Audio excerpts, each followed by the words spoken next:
मेरी दुनिया मेरे लोग। आप में से बहुत सारे लोग इसे पढ़ चुके होंगे, लेकिन कुछ लोगों की ख्वाहिश है कि मैं इसको अपनी आवाज में उन्हें सुनाऊं। तो लीजिए।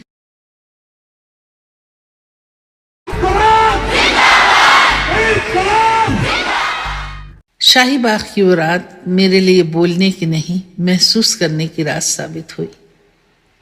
जामिया विश्वविद्यालय की बुनियाद, स्वतंत्रता संग्राम की तारीख और अपने अध्यापन काल के वो चंद साल जैसे अपने को दोहराने लगे थे। वो सारी बातें और यादें मेरे जहन की बंद सीपियों से खुलकर अचानक मोतियों की तरह जगमगाने लगी थीं। जो आंखों के सामने था वो वर्तमान था। उससे तालमेल बिठाती मैं काफी देर तक खोई खोई सी रही। जबान से शब्द गायब हो चुके थे और दिल और दिमाग जज्बात के भंवर में फंस चुके थे। अचानक मेरे एहसास की दुनिया मुझसे मुखातिब हुई। नहीं पहचाना?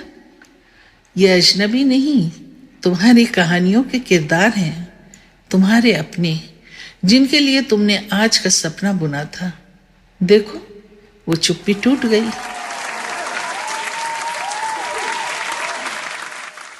दूसरी तरफ अपनों के पहलू से लगे कमसिन लड़के लड़कियां जो चुपचाप बैठे, ठीक अपने नाना और दादा के गुजरे बचपन की तरह तारीख की दूसरी करवट के गवाह बने, स्टेज से होती बातों को गौर से सुन रहे थे।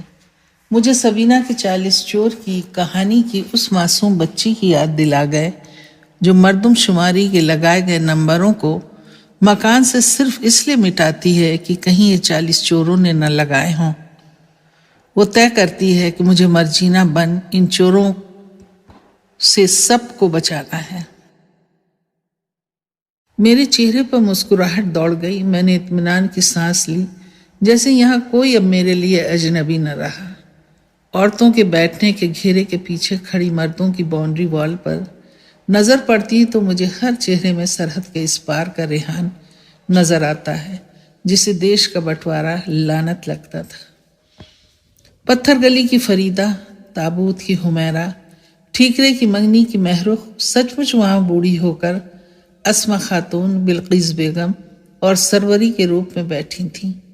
नजरें घुमाई तो पीछे की कतार में 4 बहनें शीश महल की अधेड़ अवस्था में बैठी दिखीं, जिन्होंने चूड़ी के झाबों में छुपी बंदूकों को हाथों में उठा लिया था और यहाँ उसी तेवर और आत्मविश्वास से संविधान पर अड़ी बैठी।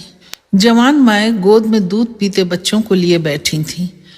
कुछ दोशीजाएं सामने से गुजरी, जिनमें खुदा की वापसी की फरजाना भी खड़ी नजर आई, जो उनसे कह रही थी, मैं तो जाहिल मुल्ला की दाढ़ी गुस्से में आकर कुतरना चाहती थी, मगर तुम लोगों ने तो कमाल कर डाला, उन्हें सिरे से ही नकार दिया। करना पड़ा आपा, वरना इन सब के चक्कर में तो हम 1 सदी और पीछे चले जाते। अपने कानून को दूसरों के मुंह से सुनने से अच्छा है खुद से पढ़ना, समझना और अपने अधिकार के लिए लड़ना। वही तो किया आपा हमारी माँ व नानी दादी ने। बिना किसी नेता के हम अब खुद अपने रहबर बन बैठे हैं। वो हंसी तो मैं भी हंस पड़ी। मुझे याद आया, मैंने कहीं लिखा था, इंसान 2 बार पैदा होता है, पहली बार अपनी माँ की कोख से और दूसरी बार हालात की मार से। आज महसूस हुआ, जब मौत और जिंदगी सामने आन खड़ी हो तो इंसान जीने की तमन्ना करता है। वो रात बीत गई। शाहीन परिंदे को ऊंची उड़ान भरने से कौन रोक सका है, जो अब कोई रोकता। शाहीन मोहल्लों, शहरों के ऊपर से उड़ान भरता रहा, लोगों के दिलों में उड़ान की ललक भरता हुआ, ये जानते हुए भी कि हम खतरे की तरफ बढ़ रहे हैं। मगर सर पर सवार सौदा कहता है कि क्या फर्क पड़ता है कि हम खतरे की तरफ बढ़ रहे हैं या खतरा हमारी तरफ बढ़ रहा है। सुबह नमूदार हुई तो समा ही बदल चुका था।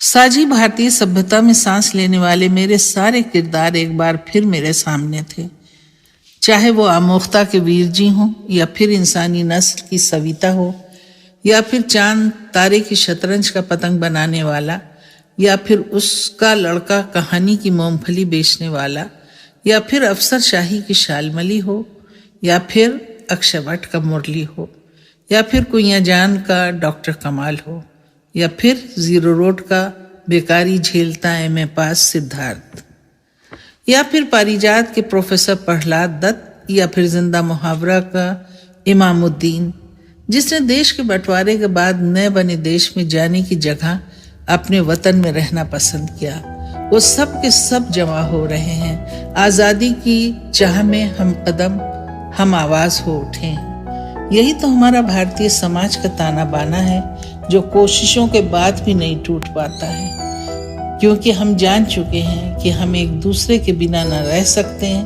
न जी सकते हैं। यही हमारा सच है, यही हमारी पहचान है, यही हमारा ईमान है, यही हमारा संविधान है।